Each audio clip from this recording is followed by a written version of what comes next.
trauma dumping? It's not healthy and it's not okay. What is it? Trauma dumping is really the oversharing, right? It's oversharing, and not just oversharing, but oversharing of pretty traumatic events, significantly emotional events, things that have happened to you that you can't help but not say to someone. And it's almost like, I wouldn't even say as much as like airing out your dirty laundry, but you're really sharing things that are really heavy with somebody who may not be able to help you, is not prepared to hear those things. And you just need to get them off your chest. So you're just kind of piling them on to someone else. Mm-hmm. And what does it do to that person?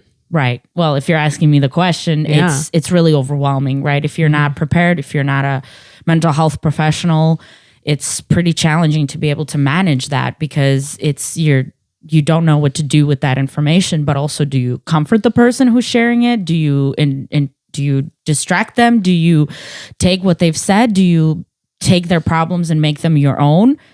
When generally, even if you try to do that, you're going to feel helpless, because ultimately when somebody's trauma dumping on you, they're not looking for you to help. They're not looking for you to solve the problem. They just want to be able to get their things out.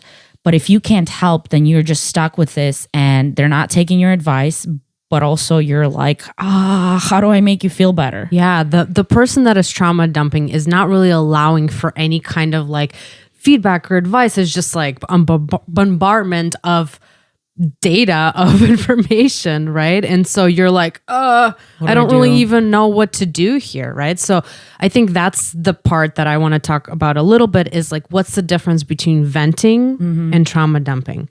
So in your opinion, what is the biggest difference?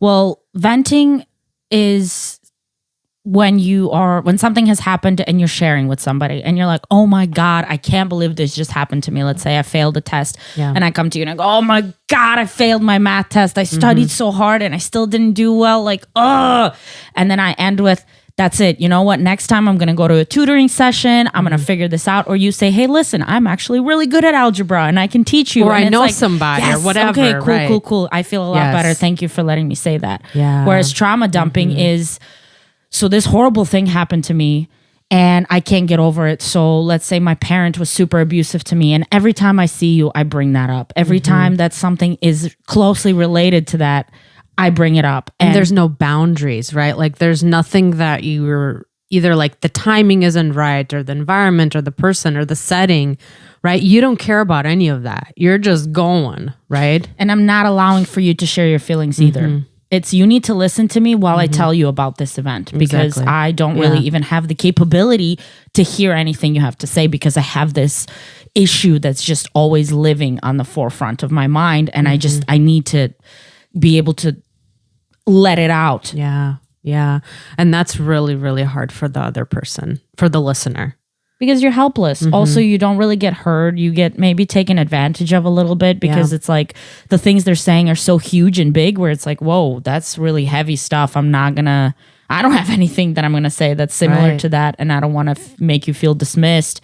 So it's like you're always just catching it. And you're not really, that friendship or that interaction isn't really fulfilling to you as the listener at any, horrible things happen and you should be able to talk about them. But trauma dumping is a little different. You're not looking for help. You're not looking to heal.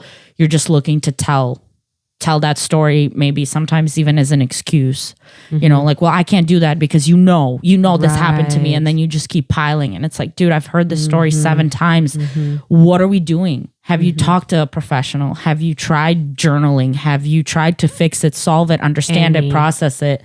No, you just keep telling me the same thing over and over again. It's not okay. Right. It's just a repetitive behavior over and over again. And it's like there is no solution that you're willing to accept. Yes, that's kind of the key. There is a solution, but there's not one that you're willing to accept, because you are within yourself perpetuating this cycle. Like, I just need to get it out. I just need to trauma dump right on somebody. And that is my main concern right now. And I don't care about really anything else. So that is why we're saying it's not healthy, right? You can't just continue doing that nonstop. I mean, again, venting is okay, but not in this capacity, I think. And it really, I mean, it just goes to show that you're so like overwhelmed by whatever happened, whether it's a lot of traumas or whether it's one specific event. But it really goes to show like this person spends so much time living their life as a result of that trauma that it prevents them from making connections, from having empathy for other people's experiences, from asking like, hey, how are you doing? I'm just looking for the transition, right? This is how you know that somebody is always trauma dumping, because you could be like, oh my God, I had so much fun. Right. Let me bring up a random example, right? Let's say you had some kind of traumatic experience at a theme park. Yeah. You know, and like, oh my God, you know, I had so much fun. I went to the carnival. Well, you know, when I went to last time I've ever been on a ride, it was horrible. These horrible things happen. And it's like, I can't really share anything with you because you're immediately gonna one up me, find something that is similar, transition, not validate me or acknowledge or ask follow-up questions. You don't care about what I have to say. You're just finding a way in to talk about your own thing. And it's like, whoa, dude. Yeah. And I want to point out just a little bit is like, it may not even be like malicious. Sure. You may not even be aware of what you're doing, right? That is just what you've been doing for ever, right? And that is your go-to, you know, that, oh yeah. But you know what? You know how I am in theme parks. Like, it's terrible. And back when I was a child, you know, I got traumatized in this way and whatever. Okay, yes, those are things obviously that are important to you and that have maybe affected you, but you don't have to always transition to yourself, right? Exactly. Got to be able to listen to the other person too. But you're right. It's not intentional. No. It's just kind of like where it lives is so on the surface at all times, that's how it comes out. That's how it comes out. Exactly. So it's sort of important to be able to maybe get a little bit of that feedback, because the reality is trauma dumping. You are not healing. You're not processing it. You're just reliving it constantly. You're not allowing anybody in. And ultimately, after a certain period of time, you will exhaust that relationship. And the other party, if it's the same person, especially like, let's say if it's your partner who maybe you don't have that many friends already because you've experienced this type of cycle with a lot of people, and maybe you just have a partner at this point or a significant other, and they're the ones catching the heat all the time. You're going to exhaust that relationship. They're going to be burnt out because one, they're going to start feeling like they're walking around on eggshells around you, because anything they say, you're going to connect it somehow to the horrible things that have happened to you. And it's like, oh my God, can one thing be light and easy? Can we just have a conversation about a trip we want to plan? Because we can't plan a trip if you're going to say, well, we can't go here and we can't do that because bad things have happened to me everywhere, or you're too overwhelmed, or you're too depressed, or whatever. And it's like, you can't live in that world with somebody. It just becomes too much. You're like fatigued. And the repercussions of that are like grand. Absolutely. Right? Because then they start pulling away, they start avoiding, they're not going to want to talk to you as much, right? And that can be very detrimental in a relationship.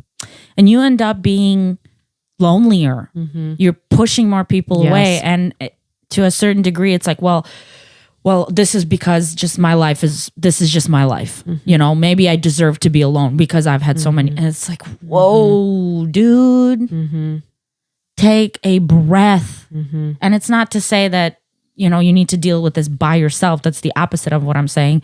But you have to take an active role in recovery. You can't live as though this has happened to you and now this is what my life is. You can't define yourself by your trauma. Trauma sucks. It's horrible. But it also creates the person that you are. It makes you a better person. I hate to say this, but I'm also, this is my world. I love trauma for this reason, is if you can heal from the trauma, you become so much more deep as a person. You're not a shallow surface level person anymore, because you truly understand the complexities that the human experience has to offer. So trauma sucks, but if you heal and if you take the time to recover, you see the world completely differently. There's so much gratitude that you develop and all these other different perspectives that you take as a result of having something unfortunate happen to you. But if you live as though that trauma is your identity, it's not that good. is what happens. The trauma dumping, right? These perpetual cycles of not only for yourself, but for the people around you that are just, you're circulating around this trauma. You're not doing anything different. You're not changing. You're not healing. You're not.